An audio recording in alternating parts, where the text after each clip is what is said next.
안녕하세요. 저보다 1살 어린 남자친구에게 청혼을 받아 얼마 전부터 결혼 준비를 시작한 올해 20대 후반의 여자입니다.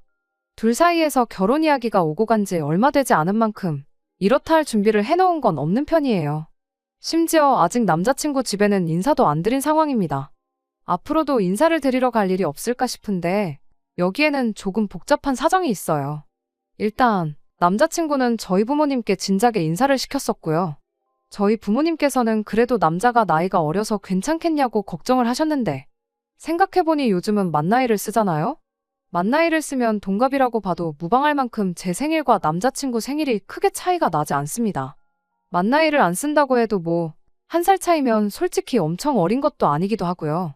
사회생활도 일찍부터 시작해서 밑으로 형님 하면서 따르는 회사 후배들도 여러 명 있고 군대에서도 분대장인가 뭔가 하면서 아직도 그때 후임들하고 연락하면서 지내는 거 보면 리더십도 있는 사람처럼 보였어요.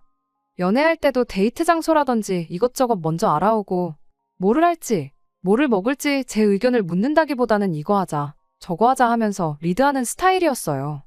남자친구를 만나기 전에 만나던 사람들과 비교했을 때도 저보다 연상이었던 남자친구들보다 듬직한 면이 있었습니다. 나이가 저보다 1살 어리다고 한들 저보다 어른스러운 면도 있다고 생각했습니다. 그런 모습 때문에 결혼을 하기로 결정했지요. 당연한 소리겠지만 결혼하면 필요할 때 의지도 하면서 행복하게 잘 살 줄 알았어요. 바로 얼마 전까지는 말이지요.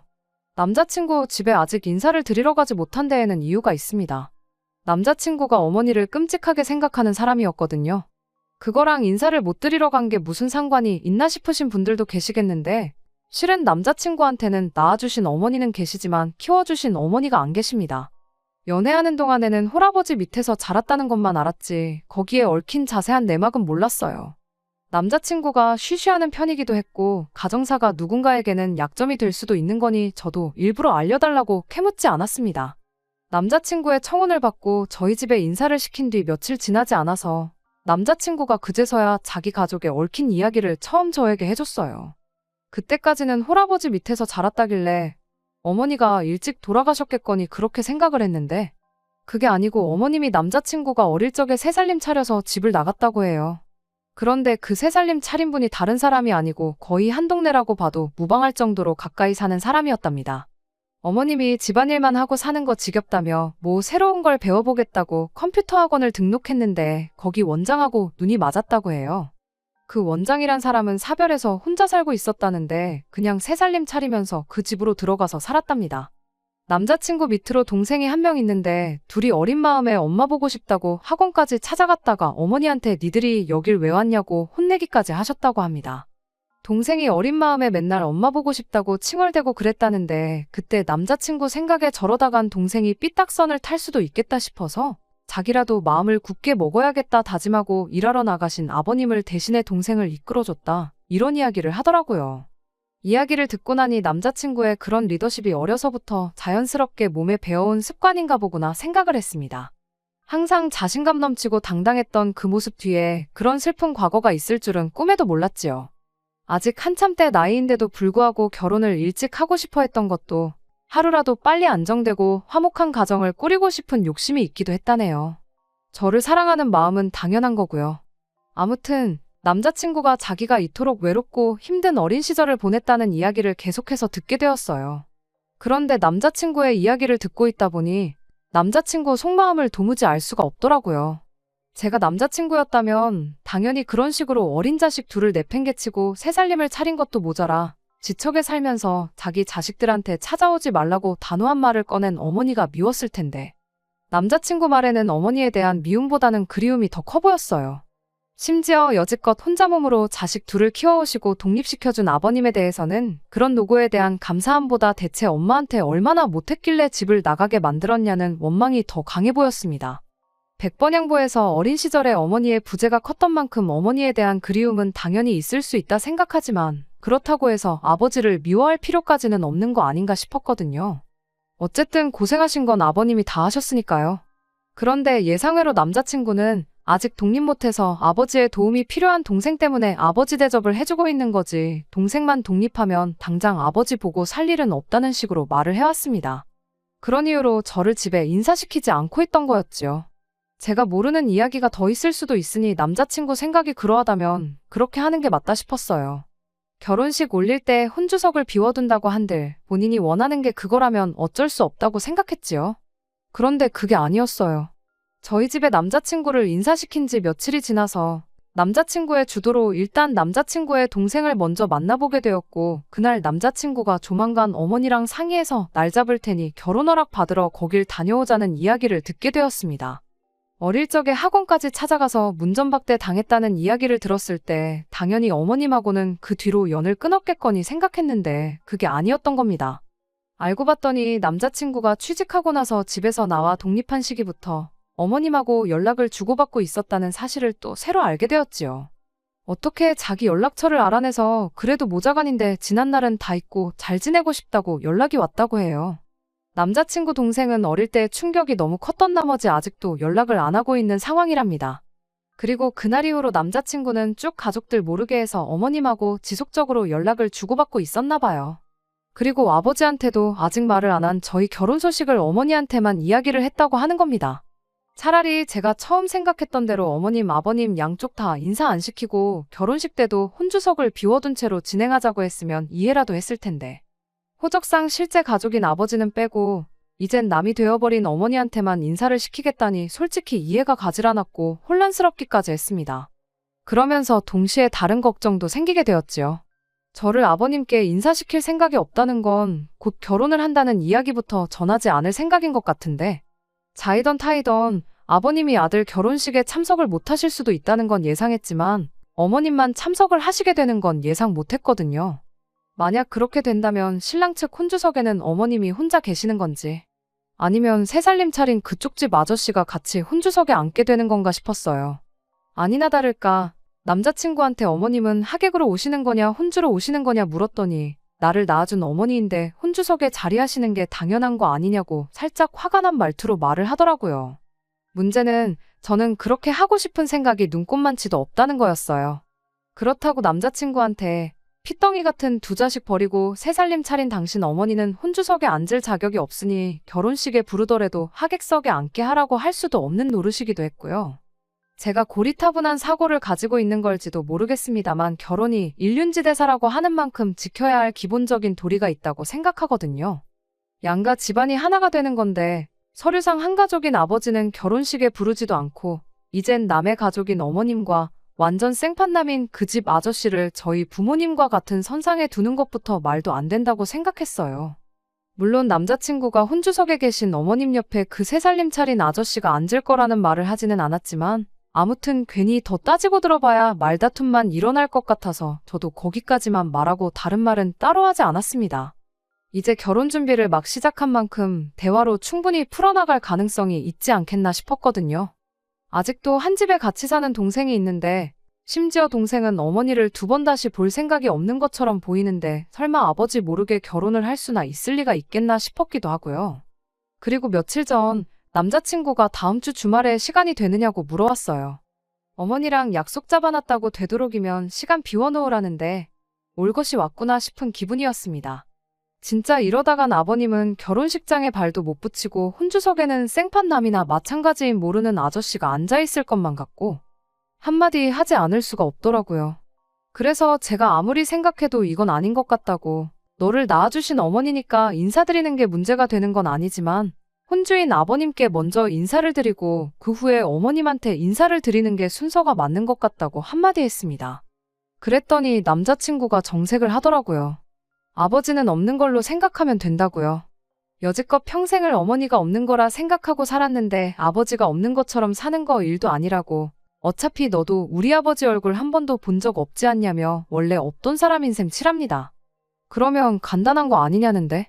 워낙에 고집을 부리기에 일단은 알겠다고 한 상황입니다.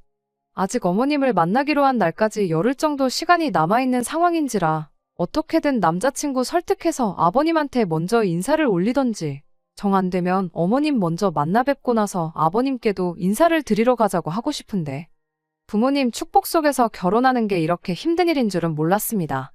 남자친구 가정사인데 제가 너무 오지랖을 부리는 건가 싶기도 하고요. 그래도 아무리 생각하고 또 생각을 해봐도 남자친구가 취직한 이래로 독립해서 나와 살고 있긴 한다지만 남자친구가 자라온 과정에 대해서 제가 속속들이 전부 알고 있는 것도 아니지만 이건 아닌 것 같아요. 어떻게 남자친구 마음을 돌릴 방법은 없을까요? 안녕하세요. 얼마 전에 남자친구가 한가족인 아버지는 결혼식에 부르지 않고 어릴 적에 자식들 두고 집 나가 새 살림 차린 어머니를 혼주석에 앉히고 싶어하는 남자친구 때문에 고민이라고 사연을 보냈던 쓰니입니다. 결국엔 남자친구 고집을 꺾을 수가 없어서 예정된 대로 어머님을 찾아뵙고 왔어요. 그리고 이렇게 글을 다시 적게 되었습니다. 만나기로 한 장소는 어머님이 살고 계시는 곳 근처였어요. 새 살림 차렸을 때는 한 동네에 가까이 살았다더니 기차로 1시간 반을 가야 할 만큼 먼 곳에서 살고 계셨습니다. 약속 장소에 도착했더니 남자친구 어머님만 혼자 계셨어요. 새 살림 차리신 분 호칭을 뭐라고 해야 하나, 아저씨라고 해야 하나 고민이었는데 그것만큼은 참 다행이었습니다. 아무튼 저는 당연히 호적상으로도 가족이고 여태까지 남자친구와 남자친구 동생을 책임지신 아버님이 혼주석에 앉는 게 당연하다는 입장이다 보니 그래서 그랬나 어머님 인상이 그렇게 좋아 보이진 않았어요. 일단 제가 생각했던 것보다 훨씬 더 나이가 젊으셨어요.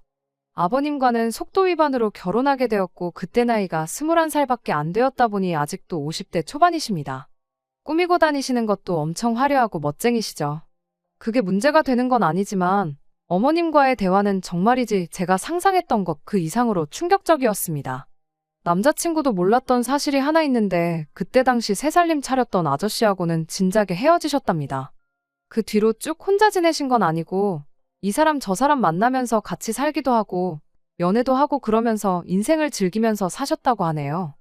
그걸 하고 싶은 걸 다 하고 살았다고 인생을 즐겼다고 표현하는 것도 충격적이었어요. 제가 너무 고지식한 걸 수도 있겠지만 여기가 미국인가 싶을 정도로 자유분방하신 분이셨습니다. 그래도 한편으로는 다행이다 싶었어요. 혼주석에 누군지도 모르는 아저씨가 옆에 앉아있는 것보다야 어머님 혼자 계시는 게 나을 수도 있고 이 경우라면 남자친구를 설득해서 어머님, 아버님 두 분 다 혼주석에 계시도록 이야기를 할 수도 있겠다 싶었습니다. 어머님은 저를 언제 봤다고 벌써부터 며느리라고 불러대기 시작했지요. 가까이만 살면 며느리랑 매일같이 놀러 다니고 싶다 뭐 그런 이야기를 하시더라고요. 당신이 배불러서 낳은 자식들은 남자친구랑 남자친구 동생이 전부이긴 한데 딸이라고 하나 있는 건 엄마 보기 싫다고 연락조차 안 받는다고 하면서 딸 가진 엄마들하고 어울리다 보면 딸들이 엄마 챙겨주고 그러는데 그게 그렇게 부러웠을 수가 없다고 하시더라고요. 다른 건 몰라도 부침성 하나만큼은 좋아 보이셨는데 역시나 그마저도 저한테는 좋게 보이지 않았어요. 아무튼 그렇게 이야기를 나누는데 남자친구와 그간 몇 년 동안 연락을 하고 지내긴 했지만 남자친구도 어머님을 이렇게 직접 만나는 건 이번이 처음인 것 같아 보였습니다. 남자친구 취직해서 독립한 이래로 벌써 3년이라는 시간이 흘렀는데 3년 동안 연락을 주고받으면서 얼굴 한 번 안 봤다는 것부터 이해가 되질 않았지요. 말로는 우리 아들 일하느라 바쁜데 방해하고 싶지 않아서라는데 아무리 두 사람 사이에 거리가 멀다지만 외국에 살고 계신 것도 아니고 대한민국이 교통수단이 안 좋은 나라도 아닌데 어머님이나 남자친구 두 사람 중 한 명이 마음만 먹으면 보러 올 수 있는 거 아닌가 싶었거든요. 계속 이야기를 듣다 보니 어머님 쪽에서 남자친구가 내려오겠다는데도 이 핑계 저 핑계 대면서 나를 미뤄왔던 것처럼 들렸어요. 말로는 동생도 같이 해서 보고 싶었다 그런 식으로 이야기를 하는데 저는 그 말이 왠지 의심까지 가기 시작했어요. 아니나 다를까 대화의 화제에서 저는 빠지게 되었고 그 자리는 20년 만에 만난 감격에 모자상봉의 자리로 돌변해버리고 말았습니다. 이럴 거면 둘이 먼저 만나고 할 말 다 하고 나서 나를 인사시키던가 하지. 사람 불러놓고 이게 뭐 하는 건가 싶을 만큼 저는 안중에도 없었어요. 꿔다 놓은 보릿자루 마냥 옆에 앉아서 두 사람 하는 이야기를 계속 듣고 있었는데 따지고 들고 싶은 게 한두 개가 아니었습니다. 아버님이랑 헤어지게 된 이야기부터 시작하는데 오늘 하루 만에 이 이야기가 다 끝나긴 하려나 싶었죠. 대충 간략히 설명하자면 어머님이 속도 위반으로 원하지도 않는 결혼을 하게 되었는데 그렇게 10살이나 어린 멀쩡한 여자 인생을 꼬아놓았으면 잘해주기라도 해야지 당신이 무슨 자기 애 키워주는 사람처럼 대했다고요. 돈 벌어다 주면 그게 다인 줄 아는 아버님의 횡포를 견딜 수가 없어서 집을 나오게 되었던 거라고 하셨어요. 자세한 내막을 알고 있는 건 아닌데 그냥 제가 듣기에는 아버님은 가장으로서 어린 아내와 핏덩이인 자식을 위해 열심히 일을 하셨고 어머님은 평범하게 애 키우는 전업주부의 삶을 사셨던 것처럼 들렸거든요. 산후 우울증이니 육아 스트레스니 힘들다는 거 알고 있지만 남자친구 태어나고 2년 지나 둘째인 동생도 태어난 거 보면 딱히 두 분 관계에 큰 문제가 있던 것처럼 보이지도 않았고요. 남자친구랑 동생이 어느 정도 크고 나서 시간적 여유가 생기게 되었을 때 새로운 거 배우고 싶다고 컴퓨터 학원도 다니시고 했던 거 보면 아버님이 어머님을 어디 밖에도 못 나가게 하고 집에서 애만 키우라고 하셨던 분도 아닌 것처럼 보였고요. 아무튼 그렇게 같이 새 살림 차린 그 학원원장과는 3년 정도 같이 살다가 그러다가 갈라서고 어머님 혼자 이쪽 지역으로 내려오시게 되었다고 해요. 어떻게 헤어지게 되었는지에 대해서는 이유를 따로 설명해주지는 않으셨습니다. 남자친구는 그 이야기를 듣고 그 사람은 고작 3년 만에 어머님하고 갈라서려고 우리한테서 어머니를 빼앗아갔던 거냐며 분개했지만 어머님 혼자 이 지방까지 내려오게 된 데에는 분명히 갈라설 만한 이유가 있었을 거라 생각합니다. 누구 잘못인지는 모르지만 어머님이 어쩌다 그렇게 된지 설명을 생략하는 것만 봐도 대충 짐작이 가는 상황이었고요. 아무튼 그 뒤로 이 지역에 정착해서 혼자 지낼 때도 있었고 혼자 지내는 다른 사람과 같이 지낸 적도 있었고 그런 식으로 살다 보니 갑자기 자식들이 그리워져서 어떻게 남자친구 연락처를 알아내서 용기 내 연락을 하셨던 거랍니다. 이야기 듣는 내내 뭐 하나 명확하게 오해를 풀 만한 이야기는 없었어요. 제가 너무 삐딱한 자세로 어머님이 하는 말을 들어서 그런 걸 수도 있겠다 싶기도 했습니다. 남자친구는 눈물까지 보이며 어머니가 그간 고생 많으셨던 것 같다며 뚝뚝 눈물까지 흘리고 있었기 때문이에요.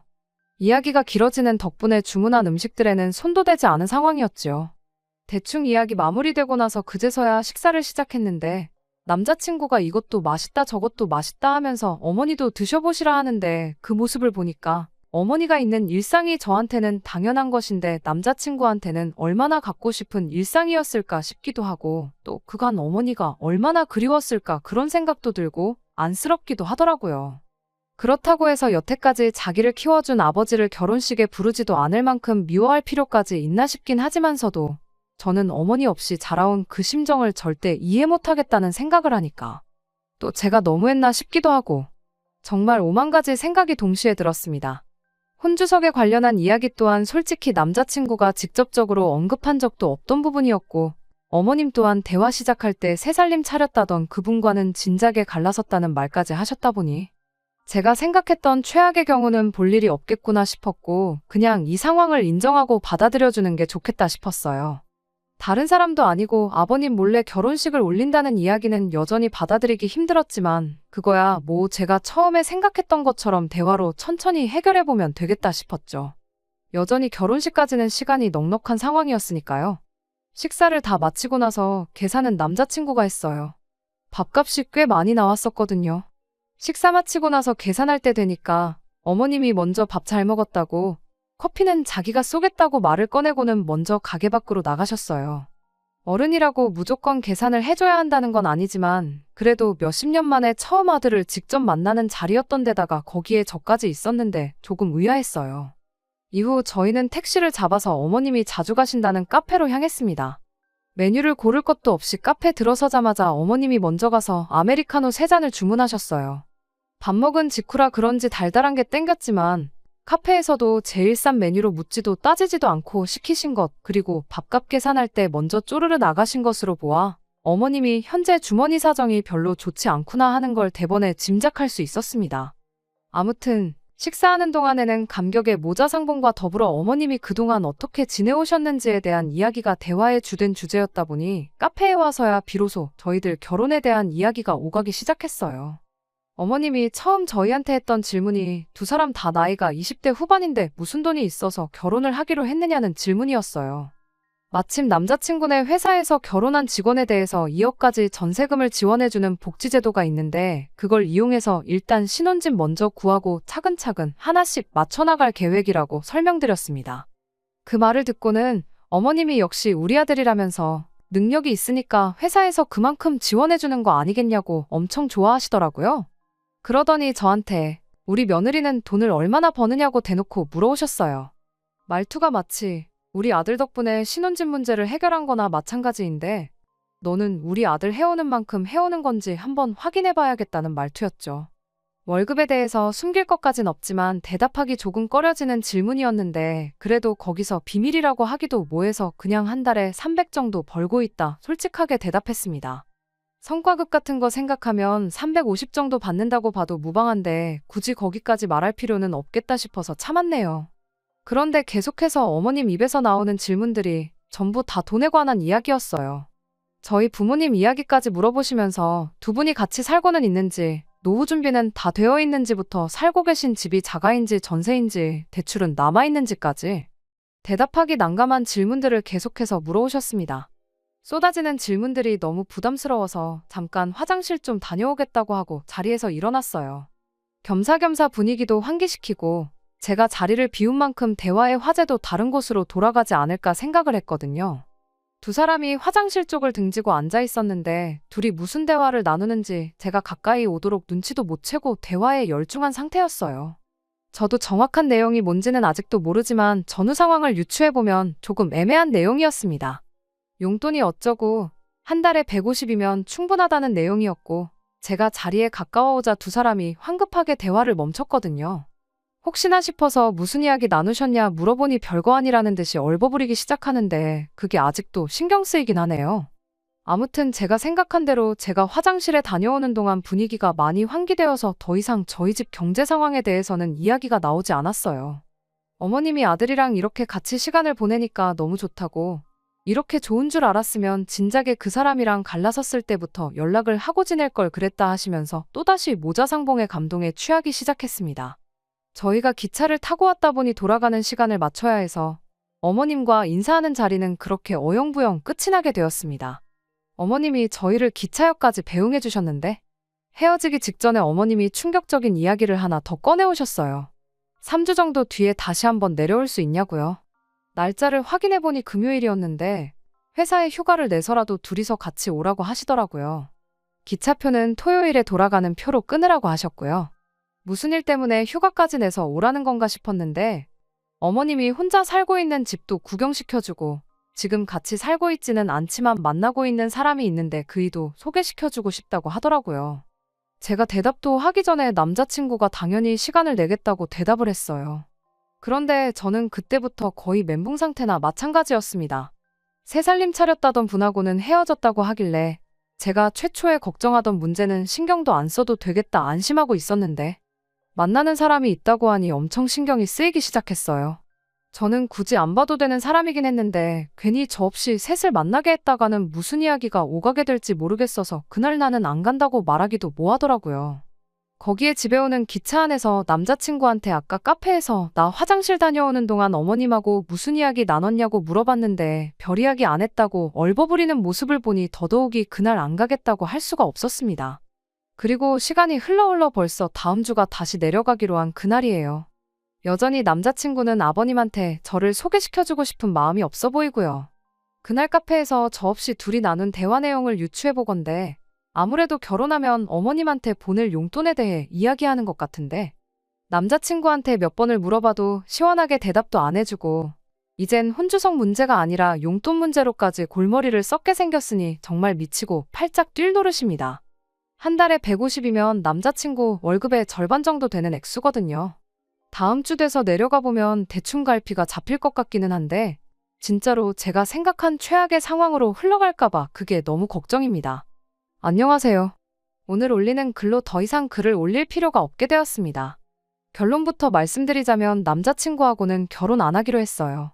예정되었던 대로 휴가까지 내서 지난주에 남자친구 어머니 살고 계신 곳에 다녀왔고 그날 그 자리에서 결혼 엎어버리고 왔습니다.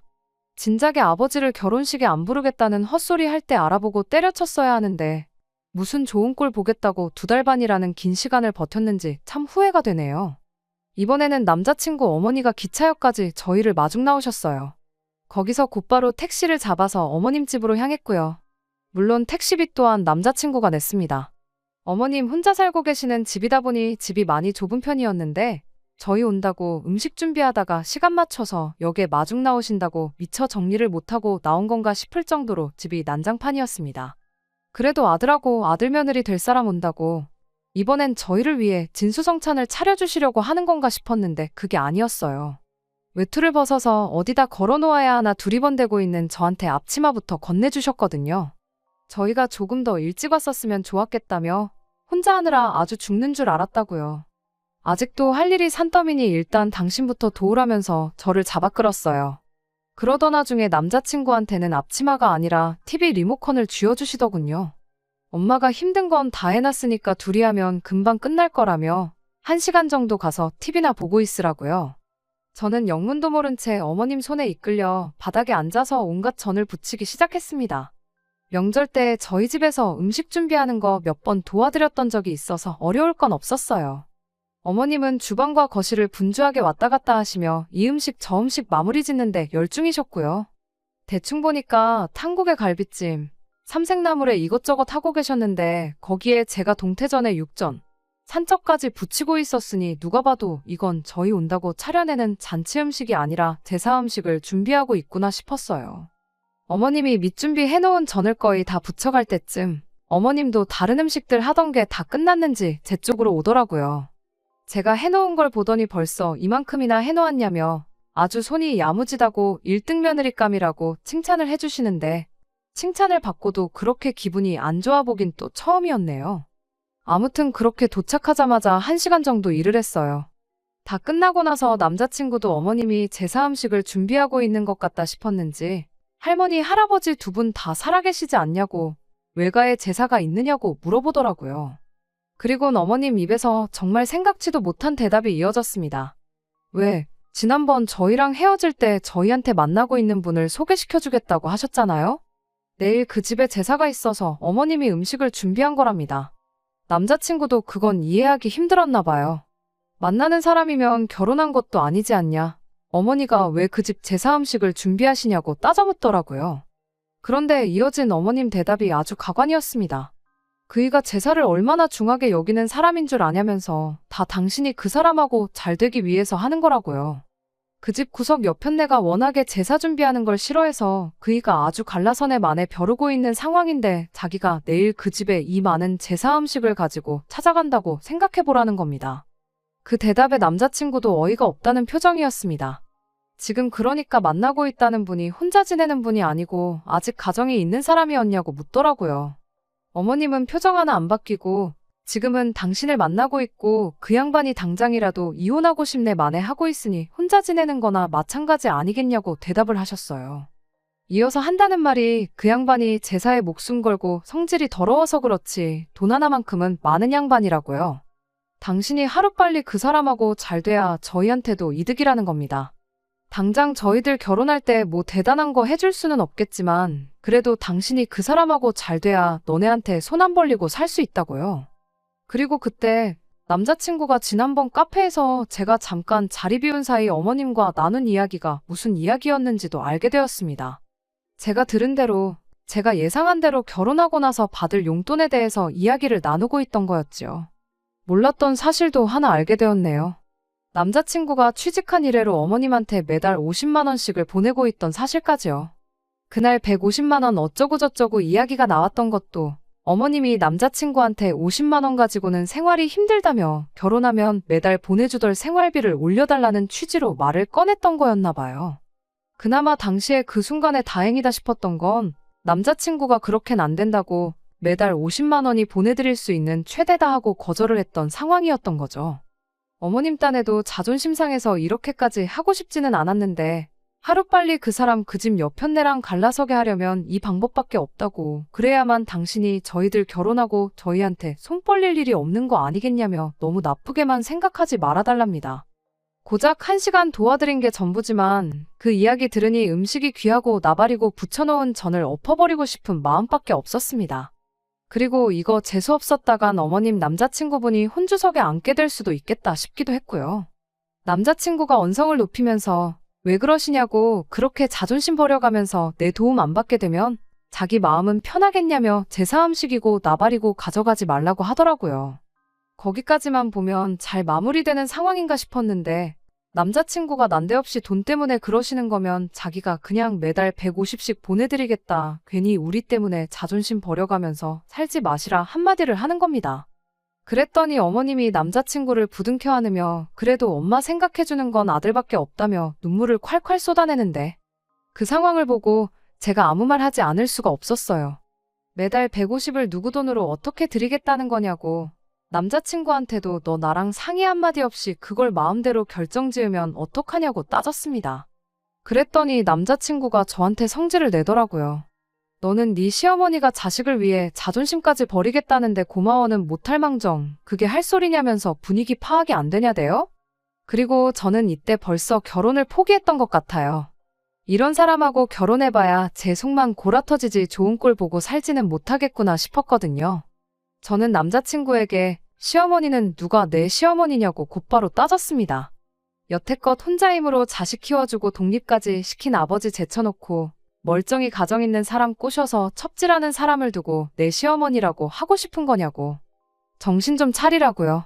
그리곤 어머님한테도 한마디 했어요. 상황 보아하니 어머님이 아들이 보고 싶었던 게 아니라 아들 독립했다는 소식에 한 달에 50만 원이라도 뜯어내고 싶어서 연락하셨던 거 아니냐고요. 첩질을 해서 그 집 본처 자리를 차지하던 장가 보내놓은 아들한테 매달 150만 원씩 뜯어내던 어머님은 손해보는 거 아무것도 없는 거 아니시냐고. 엄마 없이 자란 걸 평생의 상처로 여기던 불쌍한 아들 마음을 이런 식으로 이용하는 게 어디 있냐고. 진짜 엄마가 맞기는 하냐고 한마디 따졌습니다. 어린 자식들 두고 멀쩡한 집 파탄 내고 새 살림 차린 것도 모자라 이제는 또 멀쩡한 가정 하나 파탄 내려고 첩질하는 사람이 남의 집 제사에 기웃거리시냐고 그렇게 살지 말라고 한마디 했어요.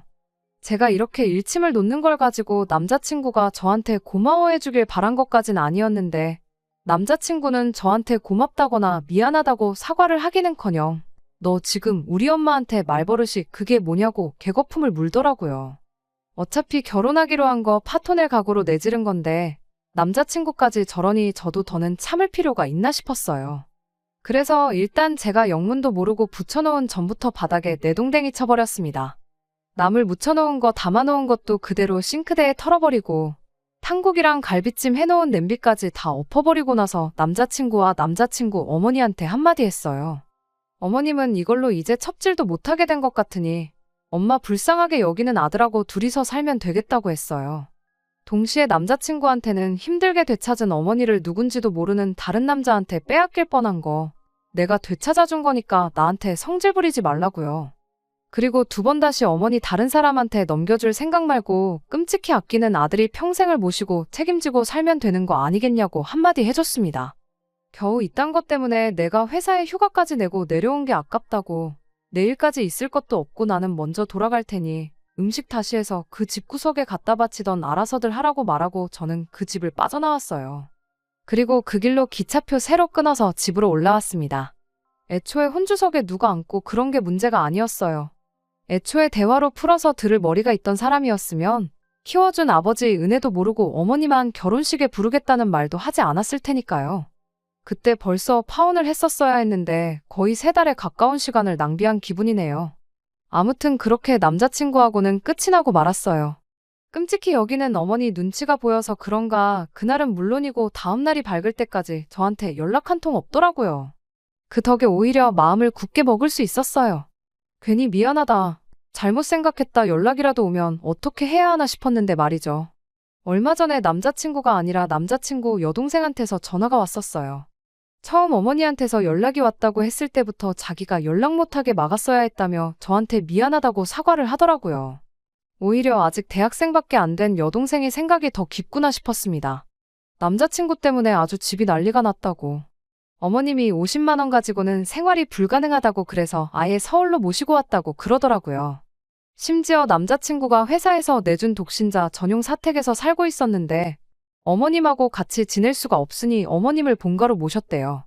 집이 아주 풍비박산이 나기 직전이라면서 어머니는 자기가 어떻게든 해결해 볼 테니 저보고 지 오빠 좀 설득해서 다시 결혼하면 안 되겠냐고 사정사정을 하는데 동생한테는 미안하지만 다시 잘해볼 생각은 추호도 없다고 단호하게 한마디 해주고 전화를 끊어버렸습니다. 그래도 한편으로는 어머님한테 고마운 점도 있어요. 괜히 결혼하고 나서 저희들 앞에 나타났다면 그건 그거대로 더 큰일이었을 테니 말입니다. 깔끔하게 상견례도 하기 전에 결혼을 파토낼 계기를 주신 점이 참 감사할 따름이에요. 쓸데없이 오지랖 부리는 성격이라고 생각했는데 그래도 그 덕에 착한 일 많이 해서 하늘이 저한테 2번째 기회를 줬나 싶기도 하네요. 다른 건 몰라도 앞으로도 항상 제가 옳다고 생각하는 것에 확신을 갖고 착한 일 많이 하면서 살아야겠구나 싶어요. 끝까지 들어주셔서 감사합니다. 오늘의 사연은 여기까지입니다. 구독과 좋아요, 알람 설정 부탁드리고 더 좋은 사연으로 다시 찾아뵙겠습니다. 감사합니다.